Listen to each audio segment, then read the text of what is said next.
Fred Hetzel gets only 25 minutes in San Diego. That's it, 25 minutes.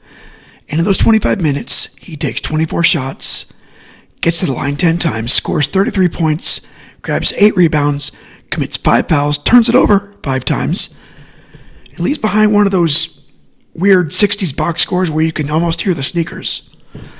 It's not a clean masterpiece, it's a furnace. Hetzel's not gliding through this game. He's not easing into shots, waiting politely, or blending into the wallpaper. He's attacking. He's eating the possessions. He's burning through the minutes like he knows he may not get many more of them. And honestly, that's part of what makes this one useful. Because Fred Hetzel's NBA story is not quite the story that the draft slot promised. He was the number 1 pick in the country, a Davidson star. He was supposed to be one of the next big front court pieces in pro basketball. By February 1968, he's still productive and dangerous. He's still capable of 33 points in 25 minutes. But he's also in that dangerous middle space for a player, no longer the shiny future and not yet remembered as the past. He's just a really good basketball player in the middle of a weird season on a team that's trying to stay relevant after losing its biggest offensive identity. For one night in San Diego, the ball keeps finding him, or maybe more accurately, he keeps demanding it. Today's game is Fred Hetzel, February 15th, 1968, Warriors 134, Rockets 114. This is Warrior 18. Welcome back to Sports Lab 100. I'm documenting one game per player until I reach 100. Today we're staying with the San Francisco Warriors, and we're staying in 1968. But the center of gravity shifts. This isn't Rick Barry. He's gone now, to the ABA. It's not Nate Thurmond. He doesn't play in this game. And it's not one of those obvious Warriors monument games where the whole mythology walks into the room and announces itself. This is Fred Hetzel, and that's why I like it. The point of this project is not just to retell the games that everyone already has memorized. It's to find the players who held the thing together between the monuments. The guys who had real careers, real nights, real value, and then got slowly flattened into a transaction line. Hetzel's a perfect version of that. Number 1 pick, all rookie, finals contributor, expansion draft piece, trade piece, waiver wire piece. 6 NBA seasons, then gone. That sounds harsh, but it's not meant as an insult. It's the shape of a lot of professional sports careers, even some good ones. And on February 15th, 1968, he gives us a little window into the player that he was before the league moved on. So here's the room. The San Francisco Warriors are in San Diego playing the expansion Rockets at the San Diego Sports Arena. The final score is San Francisco 134, San Diego 114. The Warriors are 38-26 after this game, a real playoff team, but they're not exactly floating through the league untouched. This season has a little turbulence to it. They'd been to the NBA Finals the year before. They had Rick Barry leading the league in scoring, Nate Thurmond anchoring the middle, Jeff Mullins, Rudy LaRusso, Al Attles, Fred Hetzel, a serious team. Then Barry jumps to the ABA's Oakland Oaks. Suddenly the Warriors have to redistribute a lot of offense. It's not a small thing. It's not losing a third option. That's losing the guy who averaged almost 36 points per game the year before. So now San Francisco's still good, but different, less obvious, more collective, sometimes more unstable. And this particular week was a grind. They lost by 28 in Seattle on February 11th. Then they come home and beat Philadelphia on the 13th. Then we go down to San Diego on the 15th. The Lakers come in the very next night. This isn't a leisurely stretch of basketball. This is the NBA in 1968. Commercial flights, back-to-backs, strange travel, short benches, and players log in minutes that would get someone fired today. Across the room, San Diego's living on the other side of the league's expansion boom. The Rockets are brand new. First season, new city, new roster. New problems arising by the dozen. They're 14-51 after this loss. And the contemporary newspaper framing, it's brutal. San Diego loses its 16th straight game here. It's not a slump. It's a sinkhole. And yet the Rockets are interesting because they're full of future echoes. Pat Riley's there as a rookie. Chip Barnett is there before he becomes a Warrior, and much later, one of the great Warriors broadcast voices. Dave Gamby's there too, and he'll later pass through San Fran. So this game isn't famous or historically large, but it's got fingerprints all over it. The league itself is changing around this game. The NBA is now a 12-team league. Seattle and San Diego are the new expansion clubs. And the ABA is a real threat, or at least a real irritant, depending on where you're sitting. And you can see the stress lines. Rick Barry's one of them. He's not just missing from the Warriors. He's missing because another league came along and said, "What if we paid your stars differently?" The defending champion 76ers still have Wilt Chamberlain, Hal Greer, Billy Cunningham, Chet Walker, and Luke Jackson.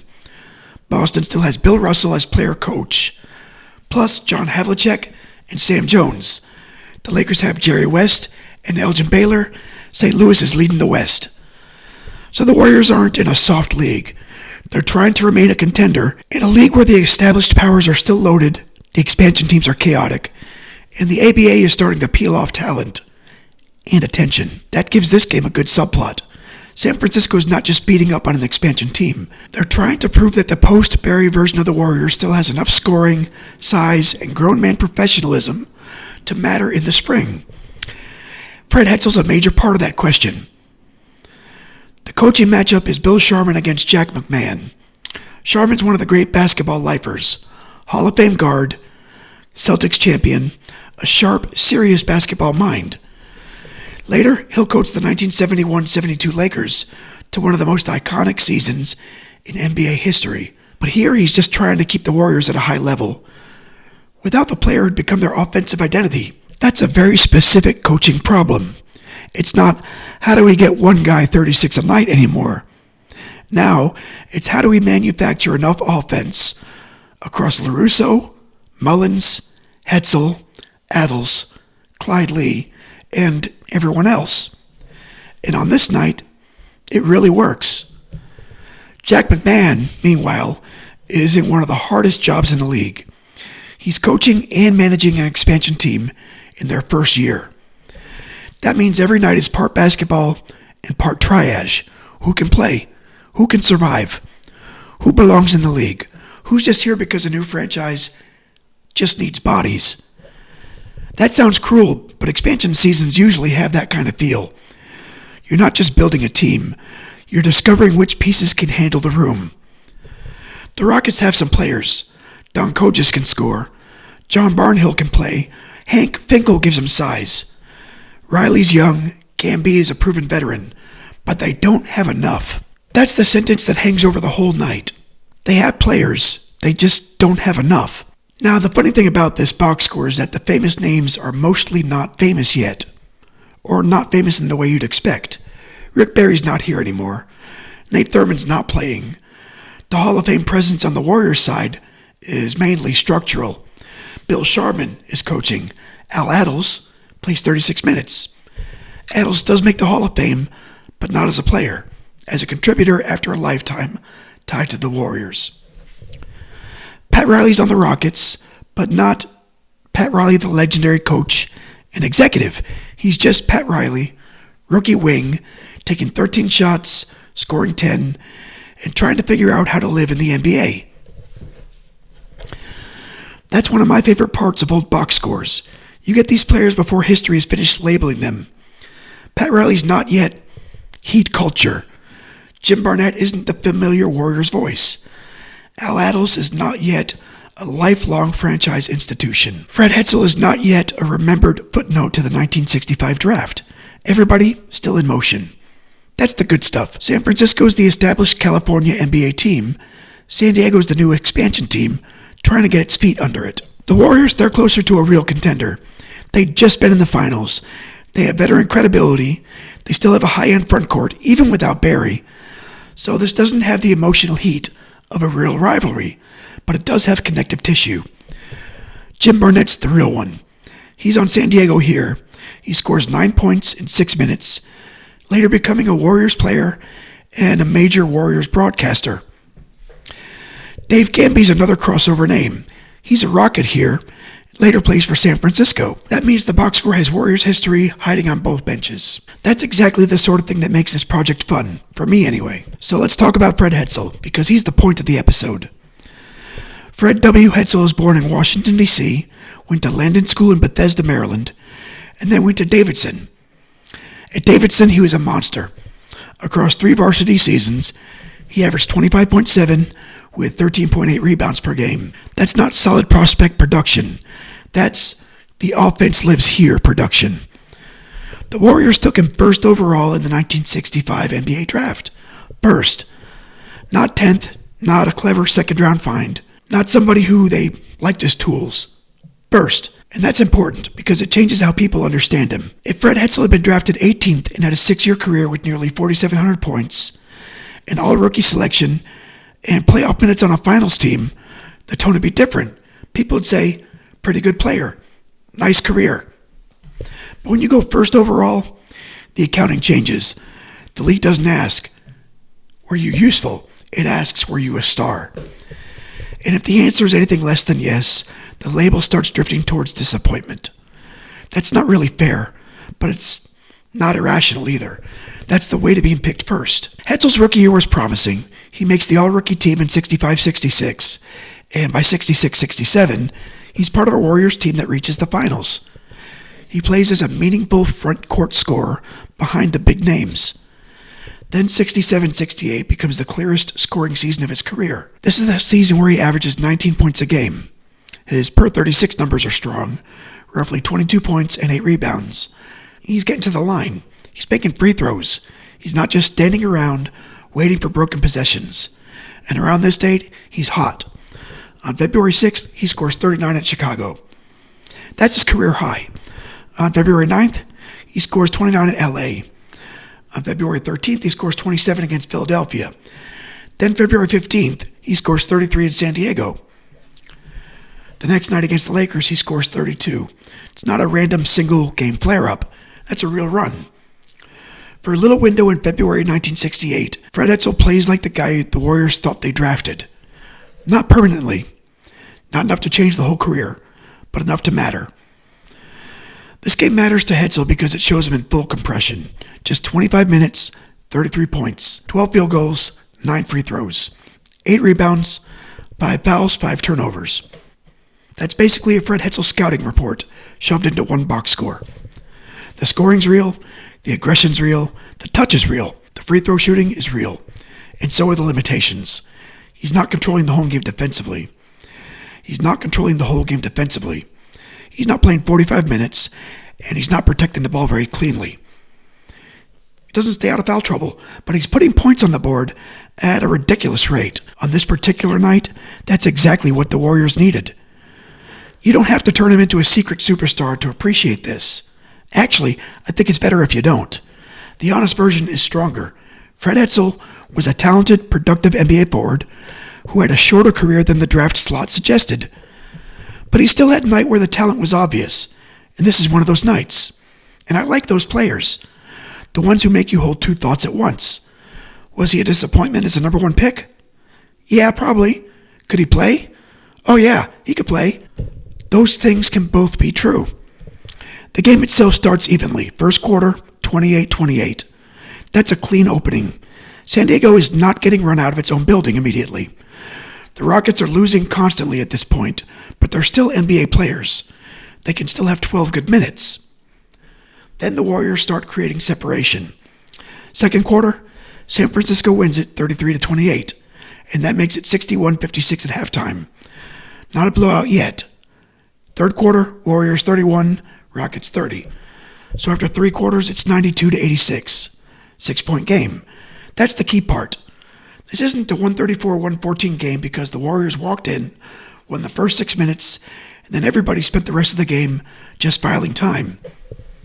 San Diego is still in range within 3 quarters. Then the fourth quarter arrives and San Francisco drops 42. 42 points in the fourth quarter. And that's the game, because the Rockets score 28. That's not even terrible in that era, but San Francisco just detonates.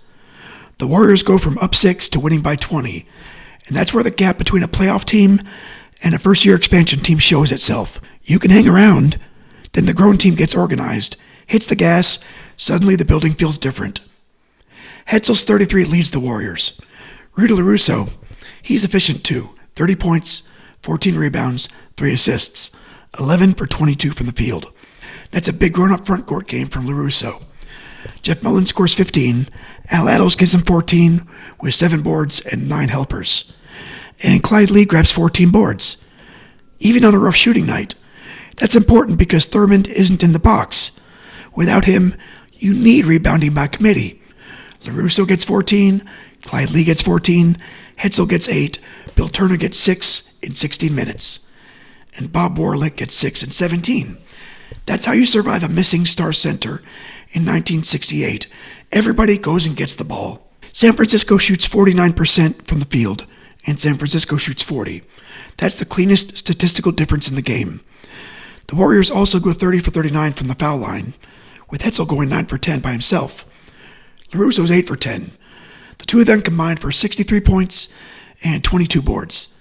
That's a simple way to win a road game. On the San Diego side, Don Kojic leads with 24 points and 12 rebounds. John Burnhill has 20 with 7 assists. Hank Finkel has 19 and 12. John McLaughlin scores 16. Pat Riley gets 10. So the Rockets have production. Again, they have players. They just don't have enough shooting. They don't have enough defensive resistance, and they don't have enough fourth quarter stability. When San Francisco finally makes the push, San Diego can't answer it. Now let's stay on Hetzel for a second because the 25-minute thing is the thing that makes this box score unique. 33 points in 25 minutes is wild. No three-point line. That's 1.32 points per minute. Over 36 minutes, that's 48-point pace. Now, that doesn't mean he would have scored 48 if he had played 36. Basketball never works that neatly because fatigue exists, defense adjusts, and fouls matter. The game flow changes. Still, tells you what kind of burst this was. He wasn't gradually accumulating 33 points. He was scoring in concentrated form. And the fouls probably explain some of the minutes. 5 fouls in 25 minutes is a loud signal. So are 5 turnovers. That's why I don't want to oversell it as flawless. It's better, it's messy, and it's alive. Hetzel's out there producing points so fast that the rest of the box score is basically catching on fire around him. Well, that's fun basketball. So if I were showing this game to somebody trying to understand old basketball, I wouldn't sell it as a superstar showcase. I would sell it as a league in motion game. You got the Warriors trying to rebuild their offensive identity after Rick Barry leaves for the other league. You've got an expansion Rockets team trying to figure out if it has any lasting pieces. You got Pat Riley before the rings, before the Armani suits, and before the executive mythology. You got Jim Barnett before he becomes part of Warriors life, and you still got Al Attles playing before the full weight of his Warriors legacy is attached to his name. And you got Fred Hetzel, a number 1 pick, briefly looking like the whole gym belongs to him. That's a good entry point into 1960s NBA because it makes the league feel less like a museum. The temptation with old basketball is to turn it into a wall of legends. Russell, Wilt, West, Baylor, Oscar, Havlicek. And sure, those guys are the spine. But the league was also built by nights like this. Road games in half-empty arenas. Expansion teams getting punished. Good players trying to hang on to roles. Former stars, future coaches, future broadcasters, all sharing the same box score before anyone knows how the story comes out. That's the hook. History isn't organized while people are living it. On February 15, 1968, Pat Riley's not a brand. Fred Hetzel's not a trivia answer. The Rockets, not even Houston, and the Warriors aren't even Golden State. They're just San Francisco on the road trying to win the fourth quarter. San Francisco sent San Diego to its 16th straight loss. That's the public version, not Fred Hetzel masterpiece, not Warriors rediscovered themselves, and not future Hall of Fame coach Pat Riley watches helplessly. Just one more Rockets loss, and that's part of the sadness of being an expansion team. Your interesting details get swallowed by the streak. For San Diego, the losing streak is the story. For us, decades later, the box score lets us pull out a different one. So for the Warriors, this win pushes them to 38-26. It also keeps them afloat in a Western division where the Lakers and Hawks are still above them. And the Warriors are trying to prove last year's final run wasn't just Rick Barry's show. That's the bigger question. Can LaRusso, Mullins, Thurmond, Hetzel, Attles, and Sharman keep this thing dangerous? The answer is yes, but with a ceiling. They finished 43-39, making the playoffs. Then they beat the St. Louis Hawks in 6 games in the division semifinals. It's a good accomplishment. St. Louis had the best record in the West. Then the Lakers sweep San Francisco in the Western Division Finals. So this Warriors season, it's not empty, it's not a failure. It's also not a return to the finals. It's a bridge season. It's a team good enough to scare people and not quite strong enough to finish the climb. Hetzel belongs inside that same description. Good enough to matter and not quite enough to define the era. For San Diego, this game is another bruise and a brutal first season. They finished 15-67, and that's hard to look at. But expansion seasons are rarely about the standings. They're about survival and sorting. Don Kojic can score, Hank Finkel can rebound, John Barnhill can still run the offense. Riley's learning, Barnett's developing, McLaughlin is part of the early roster. The Rockets don't have the structure yet. They don't have a franchise player, and they don't have enough defense or continuity, but they exist, and sometimes that's the first win for an expansion team. Not a moral victory, just the basic fact of becoming a real franchise. Eventually they move to Houston. Eventually they become a champion, and eventually they get Moses Malone, Akeem Olajuwon, Rudy Tomjanovich, Calvin Murphy, Yao Ming, Tracy McGrady, James Harden, and a whole separate basketball identity. But in February of 1968, it's San Diego, 14 wins, 51 losses, and Fred Hetzel's lighting them up. Hetzel's career after this is quick and unsettled. After the 67-68 season, the Milwaukee Bucks take him from the Warriors in the expansion draft. Then in 1969, Milwaukee trades him to Cincinnati for Zaid Abdul-Aziz and cash. In October 1969, Cincinnati trades him to Philadelphia. In May 1970, Portland takes him from Philadelphia in the expansion draft. In August of 1970, the Lakers claim him on waivers. By September 71, the Lakers waive him. That's a lot of movement in a short time in a small league. And again, it changes how we see the number 1 pick label. Because the beginning says franchise piece. The ending says useful player moving through roster mechanics. Hetzel finishes with 6 NBA seasons, 416 games, 4,658 points, 2,444 rebounds, and a career average of 11.2 points, 5.9 boards. That's a real NBA career. It's just not the career people imagine when they hear first overall pick. That's the tension, and honestly, that's why I think this game is the right one for him. Not because it solves the tension, because it shows it. You can watch the talent and the impermanence at the same time. 33 points in 25 minutes feels like the proof. The transaction log feels like a warning. Both are Fred Hetzel. So what do we do with Fred Hetzel? We don't need to rescue him into something he wasn't. He wasn't an NBA superstar. He wasn't a franchise pillar for a decade, and he wasn't the defining figure of the Warriors' 1960s. But we don't need to reduce him to the number 1 pick who didn't become Rick Barry. That's lazy. Fred Hetzel was a great college player, a number 1 overall pick, a finals contributor, a serious scorer on a playoff team. On February 15, 1968, he walked into San Diego and scored 33 points in 25 minutes. That's not trivia, it's a basketball player. And for Warrior 18, that's more than enough. Next time, we leave the Warriors and go back to baseball. Astro 43 is Mark Portugal. July 29, 1989. A 3-hit complete game and an 8-1 win at San Francisco. One of those starts where the pitcher doesn't just control the game, he removes all the clutter. Different sport, different rhythm, same project. One player, one game, one career at just the right angle. So that was Warrior 18, Fred Hetzel. February 15th, 1968. San Francisco Warriors 134, San Diego Rockets 114.